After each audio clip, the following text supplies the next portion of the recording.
Hello YouTube and welcome to my review of chapter 1043 of One Piece.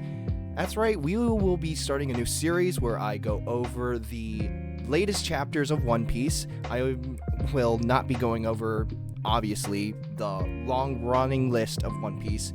There's already been many channels that have covered it, so today I'd like to bring to you the newest chapter that came out this week. And it is quite the doozy. To bring you up to speed, we have the Strawhat Pirates on Elbalf Island, finally. Usopp is ecstatic about it. And things aren't going as well as usual for the Straw Hats. So, what is going on? There is this group called the Holy Knights that came down from Marijois. And they are here to take the children of Elbalf, and they'll do it by any means necessary. As you can see right here, we have all the children already just in a sort of sleep-dazed-like state. It's obviously a devil fruit, and so you have Sol here, who just finally reunited with Robin, who is trying to help the children get out of this situation. They have no idea that the Holy Knights are behind this, so they are completely in the dark as to what is going on. Later in the chapter, you see Sol get pricked by one of these devil fruit powers, obviously keeping the children out of their reach and slowly moving them towards the Holy Knights.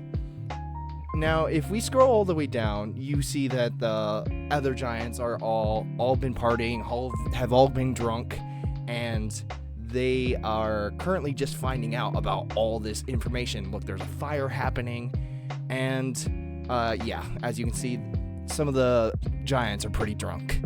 What's interesting about what's going on with these Holy Knights is that one of them is able to take the sleeping children's dreams and turn them into sort of semi-real, semi-nightmarish creatures. So you have these nightmarish creatures be protecting the hiding spot of the Holy Knights, keeping anyone from getting close. And so as we scroll down, we get to see what the Holy Knights are doing. They're just chatting it up, eating some food, drinking some tea and whatnot.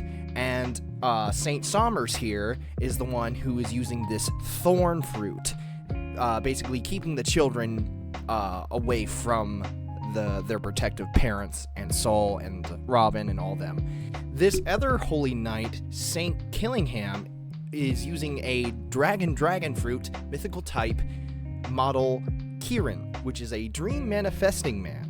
And obviously I think he's in a state where he's always a dragon, and he's able to make people go to sleep and then take what's in their dreams and pull them into reality. Though I'm not entirely sure if it's actually real or not real, or I don't know. It's an interesting little concept he's got here. And so these are the Holy Knights that are causing the trouble on Elbalf Island. Now, if we scroll down, we also got what is happening with Luffy and Zoro. They just they are trying to free Loki while also trying to get him on their side. And Loki is basically pissed. As you can see, he is willing to die and cause as much mayhem as possible. We're not entirely sure what is up with Loki. He's a bit of a mystery. All we know is that he is blamed for the death of his dad, who used to be the king of Elbalf at the time. And you have Harujin, I'm not entirely sure how you say his name, but you have his brother here who is trying to stop Luffy and keep Loki contained.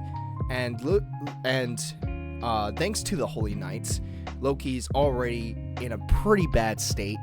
He's bleeding. He's acting all tough, gearing up to do an attack, but obviously he falls down. He's succumbing to his injuries. He's clearly in a lot of pain. Here, Luffy is like, we need to get him better. He's trying to plead with Loki, or with Hadrudin, to try and get Loki to in better health. Because Luffy obviously seems to sense that there's more to Loki than meets the eye. And even though they are trying to heal him, you have Hadrudin here recollecting his memories with Loki. He's clearly got a lot of bad history with him, and he starts to pull out his axe. He's ready to fucking just chop his head off. But then Loki here says, go on, do it, you sad little berserker. And it basically is trying to egg him on, trying to prove that he doesn't have what it takes to kill his own brother. Then he also goes on to say that, or rather allude that he isn't exactly the one responsible for killing their father. And that's basically where the chapter ends. I love how this is going. It's very interesting to see how the A and B plots are progressing, where we have Loki here. We're trying to figure out who he is. Luffy sees that there's something good in him, and that he may or may not be misunderstood by the other giants. And then you have up here with the Holy Knights, they're clearly on a mission to take the children of Elbalf and take them back to Marijua. For what reason or another, we have no idea.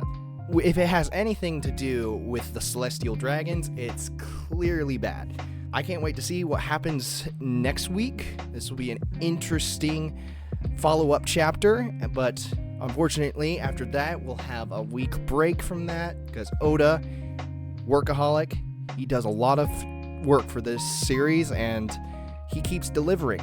Almost every chapter I've enjoyed One Piece to the fullest. I hope anyone that's seen this video also enjoys it. We'll just have to wait and see what happens with Loki, what happens with the children. Hopefully, we can get this all turned around and get some answers to our questions. Anyways, guys, thank you for watching the video, and I hope you're having a good day. Peace.